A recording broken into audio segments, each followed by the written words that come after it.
So Solana holders lost close to $6 million in tokens across about 8,000 wallets over about the past 24 hours.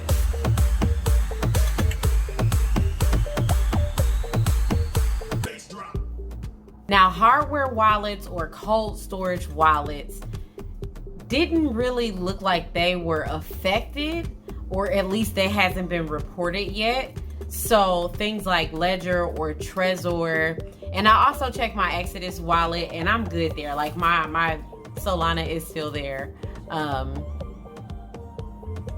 Yes, I hold Solana. Dang, get out of my business. Now, it doesn't look like there's an issue with the project, even though it has been experiencing like network outages, denial of service attacks, and things like that. But it's not really an issue with the project so much as it looks like it's an issue with the wallets that the tokens were being held in. Okay, there was some word that they think it might have been caused by an interaction with Magic Eden's NFT, but that hasn't been confirmed yet. Now, in this video, I'm going to give you some security tips on how to protect your assets. Welcome back to 101 Wednesdays. Now, if you're watching this video before August 7th, click the link in the description box below for my Secure Your Life webinar, where I give you my hints and tips on how to protect your online identity, as well as keep you, your family, your assets safe and secure, and your devices clean. Okay, but moving right along, I'm going to give you guys my top 5 tips. Now, tip number 1, you guys, if you have cryptocurrencies that you are hanging on to long term, consider moving them into a cold storage wallet.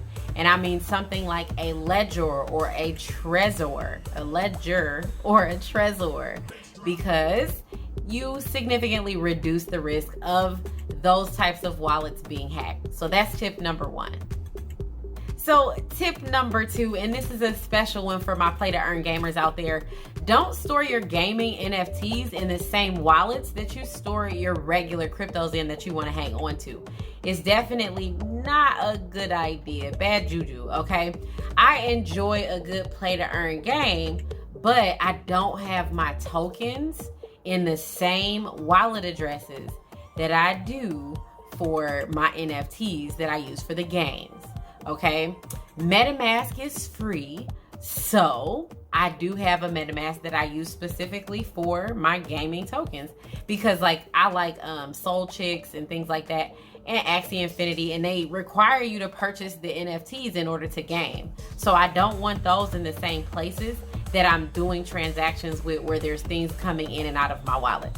So tip number 2 to keep yourself safe: don't store your gaming NFTs in the same wallets that you actually store your cryptos that you're holding on to. Okay. Moving on to tip number 3. What is it? Oh, consider using a burner wallet. Okay. And I know you're like, well, what's a burner wallet? A burner wallet is a wallet that you use that you make initial transactions on, but you do not hold cryptos there. Okay. So if you're purchasing something from, let's just say, Uniswap, okay, you use the burner wallet address to do the transaction. After your transaction is complete, once it's done, the newly acquired token then gets moved into a more permanent address. It could still be a MetaMask wallet, but it wouldn't be the same one that you're doing the initial transaction in. The wallets are free, just open up another one.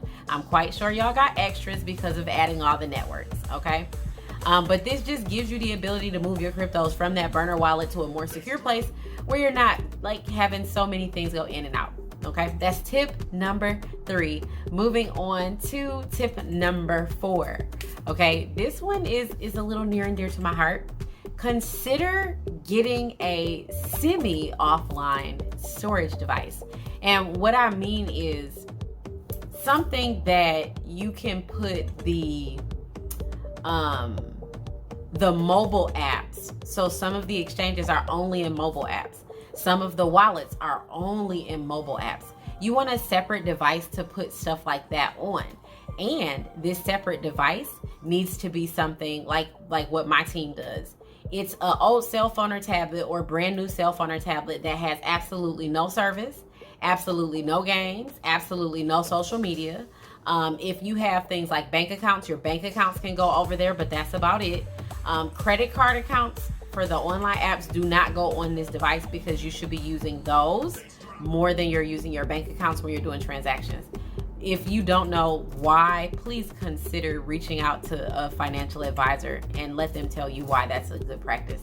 But the reason why we have these separate devices is because we can kind of control a little bit more in what goes on there. So if the device doesn't have any social media or games, less likely to be hacked from those types of scams and hacks, because those are a lot of those come from like the Facebook games.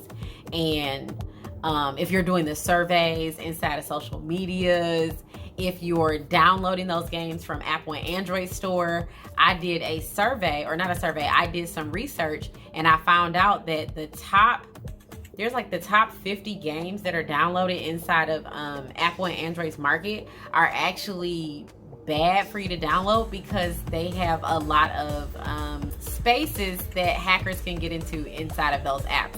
Some of them are actually even built by hackers.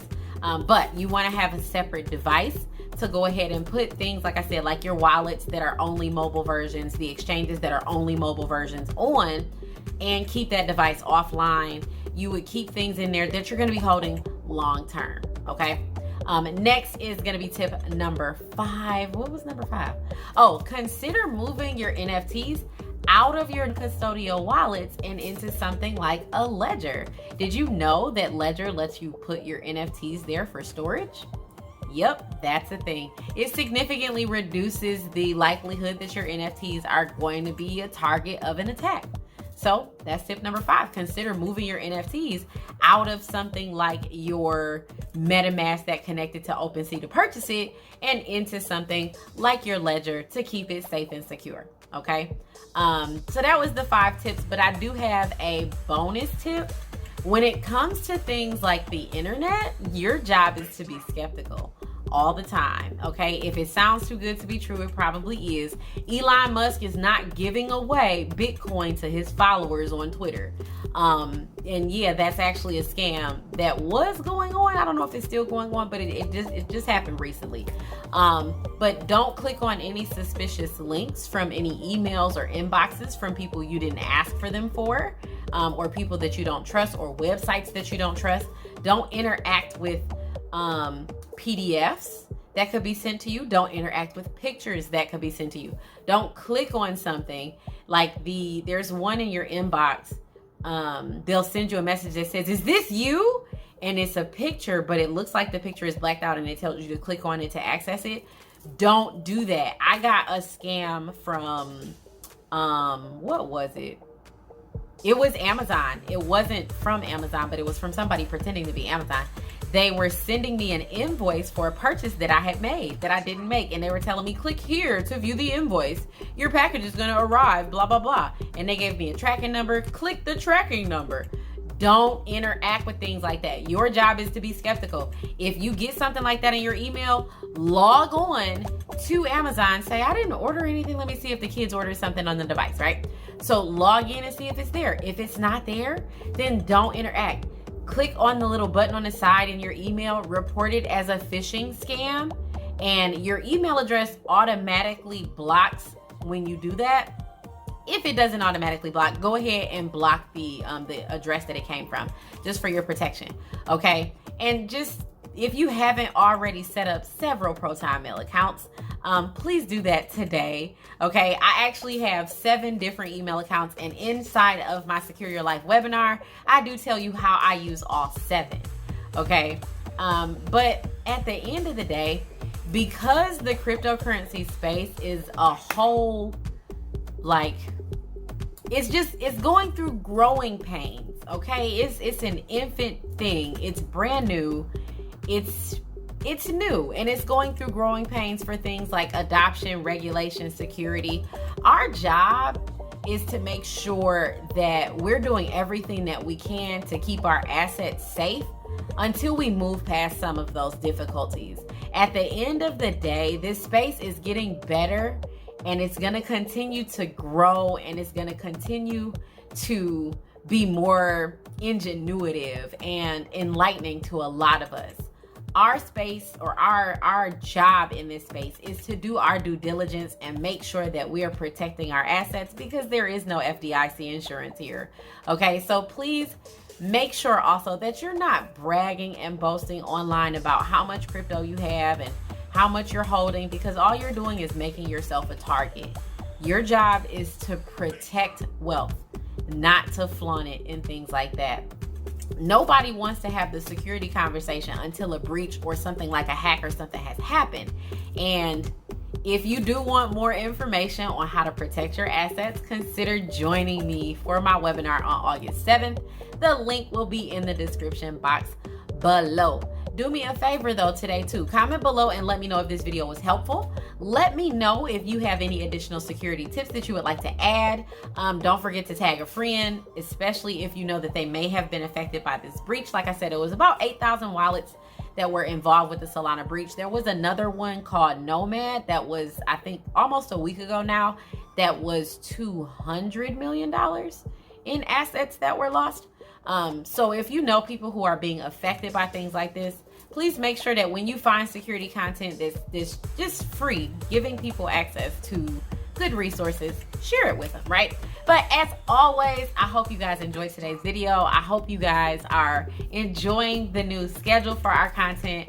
And do me a favor, enjoy today. Make sure that you're having an absolutely amazing morning, afternoon, or evening, wherever you are. And I'll see you in the next video. Bye.